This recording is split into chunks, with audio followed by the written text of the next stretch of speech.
referral, Mike Trout and the Angels are finalizing a record 12-year, $430 million extension.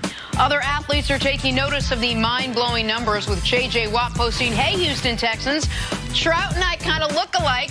How do you feel about 12 years, $430 million, fully guaranteed for me, too?" I think J.J.'s record-setting deal at the time had $43 million guaranteed to it. Trout just with 10x that. Wow. Good to be the best player alive in Major League Baseball. That's crazy. And not care about telling anyone. Oh, what do you mean? I mean, one of the most understated players in absolutely. baseball. I thought you were saying the opposite. Yeah, no, humble guy, happy to be. He just want to play baseball. That's all he wants to do. Small check the forecast because he's big in the weather. That's all he wants to do. Yeah. But, I mean, the forecast in Southern California for Mike Trout is raining money out there. Okay, That's I didn't know where you were going. Okay. Like, okay. That's all you need to know. A lot of bags. Thunderstorm. A lot of baggage in a set. Thunderstorm.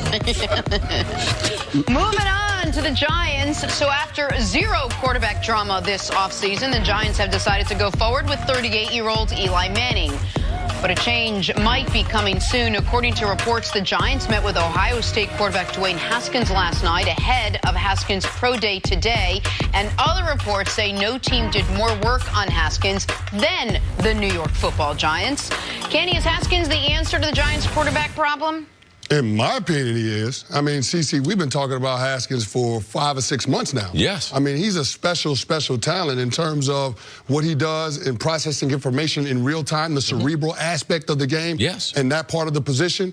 I don't think that there's a prospect coming out this year that does it to the level of Dwayne Haskins. There's some guys that have other attributes that are stronger. Kyler Murray has the mobility to his game. I mean, you've seen a larger sample size from Drew Lock. But, I mean, in terms of looking at the raw ability and then how he sees the game, I don't think there's a better fit for the Giants than Dwayne Haskins. So when I looked at what the Giants did last week in trading Odell Beckham Jr., I thought the only way that you can justify that kind of move, trading one of the best wide receivers in our game, is if it's putting the franchise in position to acquire the successor for Eli Manning. And if you're going to execute the Kansas City Chiefs model, which is what Dave Gettleman said at the Combine, having a veteran quarterback and a young guy in the building to learn from him, you probably need to do that this offseason because this is the last year of Eli Manning's contract. He's 38 years old. You're going to have somebody else play quarterback for him. Dwayne Haskins would be a good option. Co-sign that 1,000%. I do not think Dave Gettleman's tenure up to this point has been impressive at all. I think he's made a lot of missteps. One way not to fix all of it, but to take a giant step in the right direction, is to find a way to get this kid on your team. He's the guy that I think should be the first quarterback taken, not Kyler Murray. He, to me, is the safest bet. I have seen plenty of quarterbacks, his style, his game, be highly successful in this league. He wouldn't be one of one in NBA history, or in NFL history, pardon me, to be successful like Kyler would be, given his height, given his measurables. And if the Giants just knew what NFL history says, if a quarterback goes 1, the next quarterback off the board likely isn't there at 6. You're going to have to move up to get him. The next guy goes 2 or 3 most years. If the reason they traded Odell was because they needed the capital, 6 plus 17 plus 95, so he essentially would be trading Odell plus the 6th pick for an opportunity to get Haskins, I can get on board with that. I understand that. And if you say we don't have Odell, but we can pair him with Saquon, like, you can start telling a story that makes sense. And Haskins, because of the lack of experience, could benefit from 6 games, 8 games behind Eli Manning. And Eli, even though he is far from an elite player at this point, he can still be an elite mentor. And a guy who tells you, here's how you can be the quarterback in New York City and go through your career off the field the right way, which no one can say Eli hasn't done that. So for all those reasons, if they get Haskins, I'll change my tune quite a bit on what the plan is and what their approach has been. Cece, we've talked so much about Kyler Murray and what he could and potentially might do in the NFL. Talk to us about Dwayne Haskins. Who does he remind you of? Whose game does he remind you of? For Giants fans who now may be changing their tune, this could be the guy we may get. Introduce us to this kid a little bit. Yeah, well, I'm going to take you back just a little bit. I think that a guy from the past, similar height, this quarterback's being a little bit taller, throwing motion, rather similar, athleticism, very similar, and that would be Drew Bledsoe. flat out can gun it from in the pocket. Dwayne Haskins, that's who he is.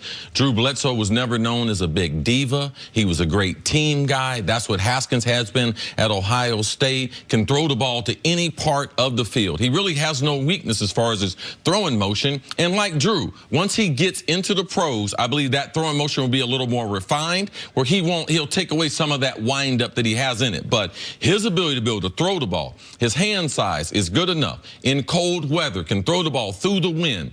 That's who I would like to compare him to. If you look at NFL history, I believe that their types and how they throw the ball can't be are very, very similar. Yeah, that's a good comparison. Drew Bledsoe was my teammate down in Dallas. The one thing I'll say about Drew, he wasn't going to throw a lot of incompletions. He was going to hold that ball until somebody was open, and if he couldn't get it there, it was probably going to be an interception. But that's who Drew Bledsoe was, a good locker room guy. But again, he's one of those guys that processes all of that information the way that you would want a quarterback to do so, because that's where the success at the quarterback position in the National Football League starts. It ain't about arm talent. It's about the 6 inches between a guy's ears. And so looking at where the Giants are at now, understanding that they need a lot of players, not just one guy, I think the quarterback is a great place to start, because that gives you a longer window to be able to add talent to this team.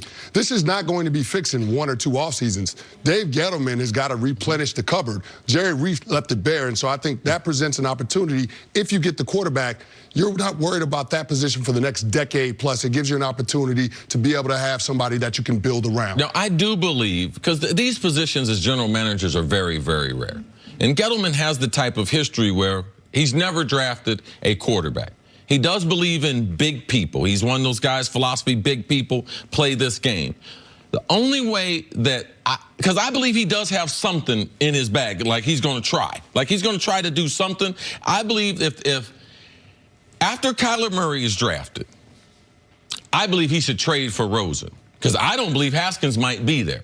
So that would, if they don't get Haskins, they need a quarterback in this draft. So I'm not going to say Haskins alone could be their answer. I'm just going to have enough foresight to believe that Gettleman, that pressure is on him. Who's better? Who would you rather have? Well, I'd rather have Haskins. I don't know if he'll be available if some team is going to try to leapfrog the Giants, or there's a team that's already in front of them that's going to take Raiders him. or Bucks could potentially take a quarterback. It could happen. But the one thing that I will say is, if you don't have a conviction on a guy, whether that's Haskins, Murray, or trading for Rosen out in Arizona, then you can't take him, because it's only going to set your franchise back even more years. The Giants can't afford that. The last 2 seasons, we talked about it. They only got 8 wins in the last 2 years.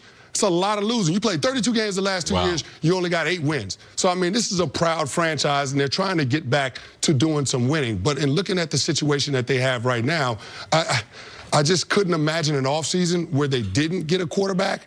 But I know that that's a real possibility. I had the opportunity to talk to Jordan Renan, who covers the Giants beat for the other shop that I work at, and he was saying that the mood in the building is it's a flip of a coin whether or not they acquire a young quarterback this offseason.